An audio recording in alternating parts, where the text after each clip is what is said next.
Herru, ég vil að fá FHL í heimsókn í Garðabæinn, vinni 1-0, hvernig líður? Tilfinningin er bara mjög góð, bara góð baráttu sigur. Eins og segir, mikill baráttu sigur, mikill baráttningur á vellinum, hvernig fannst þessi leikur spilast? Bara mjög skemmtilegur, auðvitað erfiður, þær eru mjög góðar og þéttar, þannig að það var mjög erfitt að brjóta þær og tók svolítið tíma, en sem betur fyrir náða að halda út. Fyrir hálfleikurinn, fá færi en þú einstaklega samtaka á þér sem ræður úrslitum, hvernig getur þú lýst markinu fyrir okkur?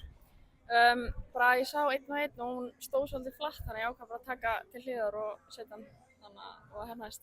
Seinni hálfleikurinn komið vel gírarinn í hann, fáið fullt af færum, svekkjandi að ná ekki að gera út um þetta, gera út um leikinn?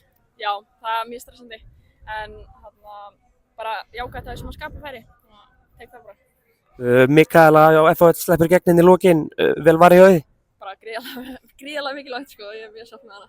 Takk, varstu eitthvað stressuð þegar hún slapp í gegn hana? Já, og... Ég vissi að ég var með þetta, ég vissi að ég var með þetta. Eftir slæma byrjun og konar á skrið núna 3 sigurleikir í síðustu 4, þetta hverju hafið þið breytt? Bara 1 leikur í einu og þú veist, gera okkar besta. Skella sér. Framhaldið, hvernig líst þér á það? Bara mjög spennt. Takk hérlega.